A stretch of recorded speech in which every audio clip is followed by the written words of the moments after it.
بونسوار صبايا، كيفكن؟ ان شاء الله تكونوا بصحة منيحة كلياتكن. اليوم عنا خلطة كتير حلوة لتكثيف الشعر. خلطتنا لليوم هي عبارة عن 3 مكونات فقط، كل مكون منهم بيعمل اللازم لا يطول شعرنا ويكثفه. هيدي خلطة هندية فعالة جدا بيستعملوها الهنود، كتير حلوة ومن 3 مكونات مثل ما شفتوا. خليني اعرفكم عليهم. اول شي عنا شيا باتر او زبدة الشيا، زيت جوز الهند، وزيت الخروع. وقبل ما بلش الفيديو بليز اللي عم يشوفني لاول مره ما تنسوا بليز تشتركوا بالقناه وتفعلوا زر الجرس وتحطوا كومنت، واهم شيء اللايك. وهلا خلينا نبلش. وهلا مثل ما شفتوا انا عندي هون صحن غميق. بدي احط من زبده الشيا ملعقتين كبار. في متابعات كتير بيقولوا لي انه جينان بليز ما بدنا ملاعق، حطي لنا بالجرام. حقلكم ملعقتين الكبار بيعادلوا 50 جرام من زبده الشيا. اوكي، نسينا شغله، يلا حجيبها لحظه. ما في لازم انسى شغلات لازم.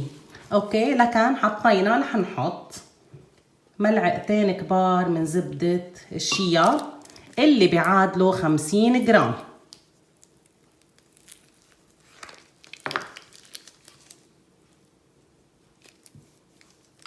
بدي ارجع احط فوق منهم ملعقتين كبار. محضرتها هيدي حاطه ملعقه فيها. بدي ارجع احط فوق منهم ملعقتين كبار من زيت جوز الهند.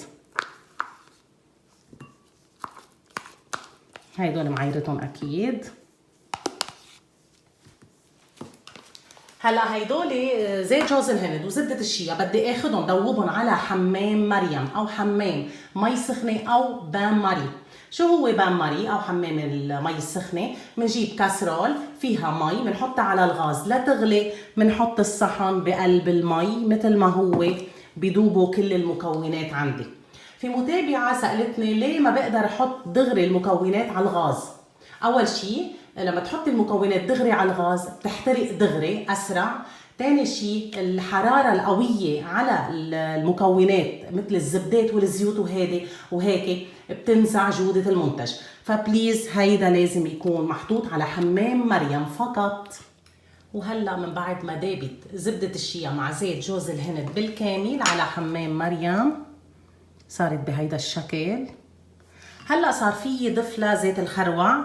بدي ضيف من زيت الخروع 4 ملاعق صغار. الملاعق الصغار بتكون الملعقه 5 ملي. اوكي، يعني 20 ملي زيت الخروع.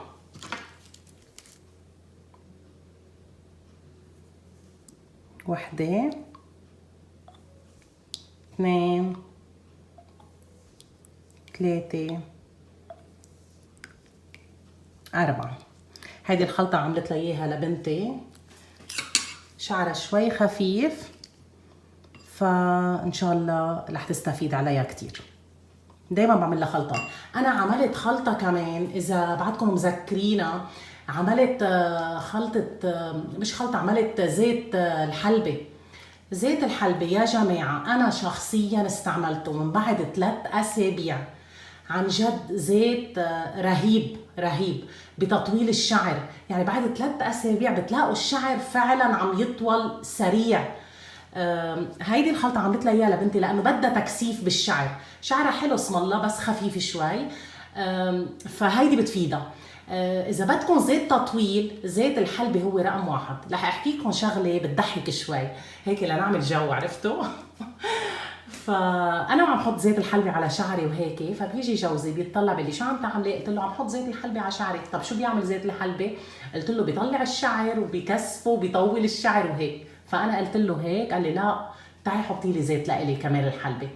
حطيت له زيت الحلبة، بدل ما يكثف له شعره صار شعره يطول. يعني الشعر من ورا صار يطول ونزل الشعر على الدينين. بدكم تضحكوا، يعني عن جد بيطول الشعر بسرعة رهيبة رهيبة. فقال لي شو هيدا ليه هيك صاروا شعراتي؟ بعده قاصص شعره كانوا هيك، الشعر صار يطول وينزل على الدينين ومن ورا وهيك. عن جد كانت شيء كتير بضحك. قال لي ما بقى تستعملي لي اياه لإلي ابدا، استعمليه لإلك بس لإلي خلص بعديني عنه هيدا. فهيدي الخلطة كتير حلوة لتكثيف الشعر، رح تعطي تكثيف حلو كتير.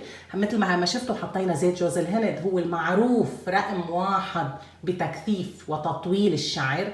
زبدة الشيا نفس الشيء، وحطينا زيت الخروع. زيت الخروع ما بقدر اخبركم عنه، يعني انتم كلكم بتعرفوا شو فوايد زيت الخروع للشعر. فخلينا نكمل هلا.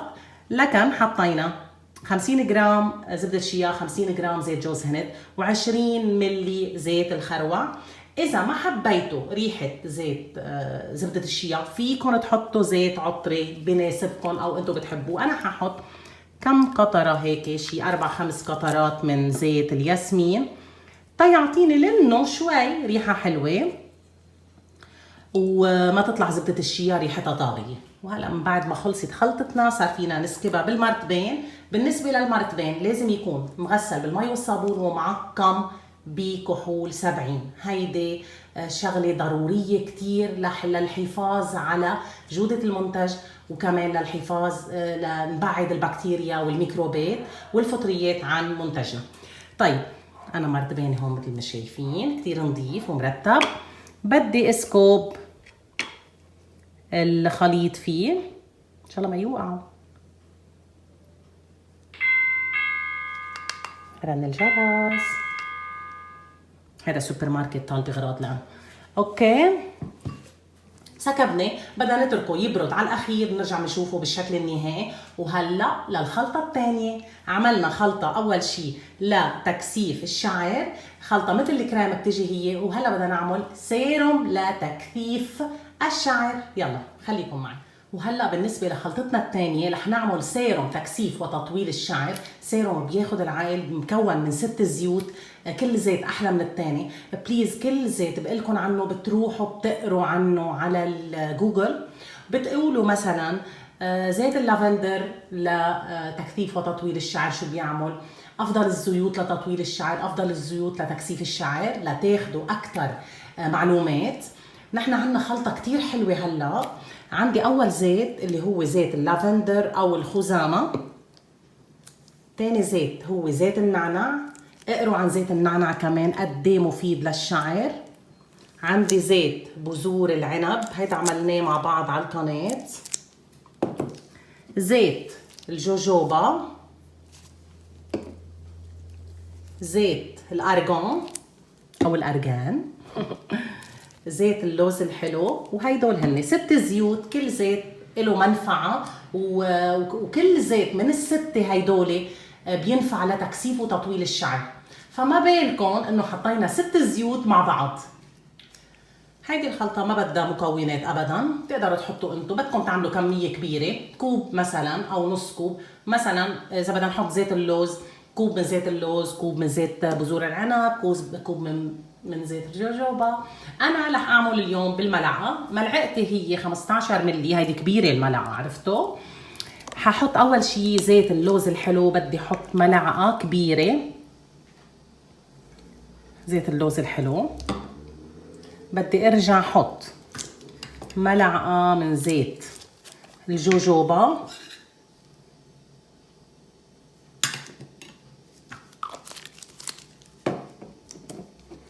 ملعقة من زيت الخزامة،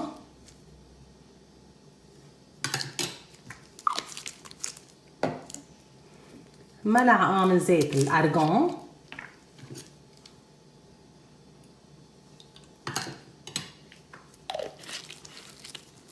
هي صاروا 4 زيوت. ملعقة من زيت النعناع،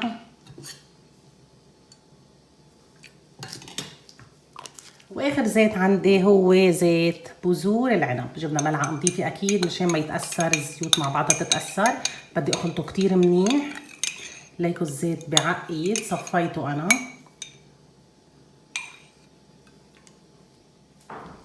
وهلا بدنا نخلط الزيوت كلياتها مع بعضها. خلطة كتير حلوة لازم تجربوها ومفيدة، كل زيت أحلى من التاني، كلياتهم بينفعوا لتكثيف وتطويل الشعر. وهلا بخبركم كيف بنستخدمه. رجعت لكم هلا من بعد ما برد عندي الكريم. لتكثيف الشعر. انا بسميه كريم لانه بيجمدوا مع بعضهم زبده الشيا وزيت جوز الهند. حطيته بالبراد لجمد معي انا. ليكوا شو حلو، ليكوا الملمس، ما بتصدقوا لونه بعقد، لونه مثل اللولو. شايفين؟ شوفوا هالنعوميه بالكريم شو مرتب، عرفتوا؟ تحسوا الكريم مرتب. هلا طريقه الاستخدام، بنحطه على فروه الراس كلياتها، بنقسم الشعر وبنحط الكريم كلياته على فروة الراس مرة فقط بالأسبوع، ما بنعمله أكتر من هيك. بنتركه على الشعر مدة 3 ساعات، بنحط الغطا اللي بنغطي شعرنا فيه. المستحسن أو المحبب إنه نحط منشفة سخنة فوق الغطا، أوكي؟ بتعطي فايدة كتير حلوة. بالنسبة للسيروم كمان نفس الشيء، بنستعمله مرة واحدة بالأسبوع. بنحطه كمان على فروة الراس، بندلك فروة الراس كتير منيح كلياتها، وبنحط الغطا وبنتركه على شعرنا. طيب هيدول عملنا نحن وصفتين. نحن إذا بدنا نعمل الوصفات نطبقها على شعرنا لازم نستخدم وصفة واحدة. يعني يا أما تستعملوا هيدي الوصفة أو السيروم، ما تعملوا الوصفتين مع بعضهم، لأنه هيدي الوصفة فعالة كتير وهيدي الوصفة فعالة أكتر كمان. هلا هيدا الكريم بيعطي فعالية من بعد ثالث مرة استعمال. أنا عملت من قبل زيت الحلبة اللي هو زيت الحلبة. هيدا أول مرة حطيته على شعري بالأسبوع مرة، تركته 3 ساعات وتحممت بعدين. تاني أسبوع حطيته، وتالت أسبوع للقيت النتيجة إنه شعري لا طولان منيح. أوكي؟ كيف عرفتوا إنه طولان؟ عرفت من الراسين. أنا شعري لونه بني غامق، وعاملة شعري لونه أشقر، يعني صابغة شعري باللون الفاتح وعملته هايلايت.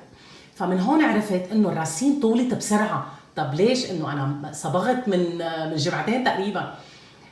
لقيتهم عن جد دغري طول الشعر. فاللي بتصبغ شعرها رح تضلكم مقضيين عم تروحوا عند كوافير وتصبغوا وتعملوا هيك، بس مش مشكله ابدا، لانه عن جد فوائده بتعقد لزيت الحلبه. وهيدا نفس الشيء بيعطي كثافه بالشعر وتطويل. هيدول السيروم والكريم نحن ما عاملينهم مشان تطويل، هن تكثيف اكثر من تطويل. اوكي؟ بعتقد انا عامله على قناه زيت تطويل الشعر اذا ماني غلطانه، لانه اسم الله القناه صار عليها فوق ال 223 فيديو. وخلال سنه ناسيه شو عامله، عن جد في كتير وصفات حلوه الحمد لله. بدي ارجع راجع بس القناه شوف اذا عامله زيت التطويل، بعتقد عملته، بدي شيك. وهيدا بينحط برات البراد. انا حطيته بالبراد لفرجيكم بس الكريم قد ايه حلو. بينحط برات البراد، مجرد ما تشيلوه باصبعكم حراره الجلد دغري بتذوب الزيت. حتشيلوه باصبعكم تذوبوه على ايديكم هيك، وترجعوا تحطوه خصله خصله بتساوي شعركم، بتفرقوا شعركم خصله خصله، وبتحطوا على كل فروه راسكم.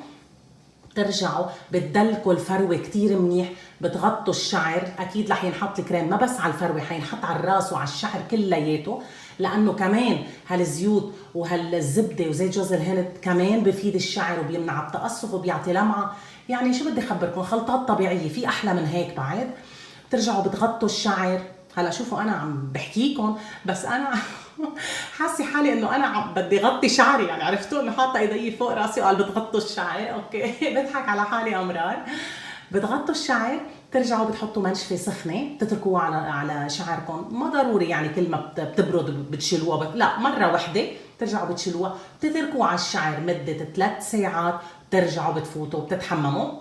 بتحسوا النعوميه الطراوه كتير حلو، بيعطي نتائج اكيد مع المداومه.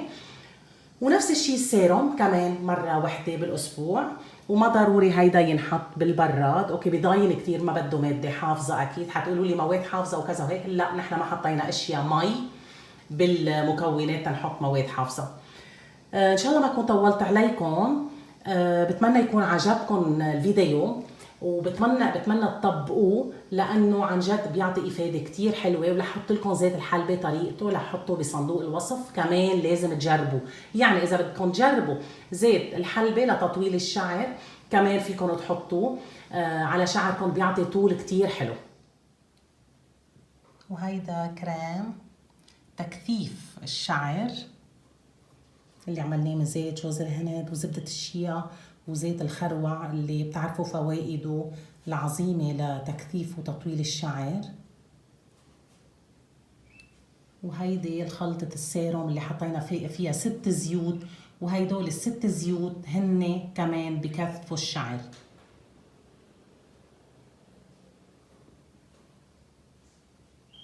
بتمنى تجربوهم وتداوموا عليهم تتاخدوا نتائج كتير حلوة.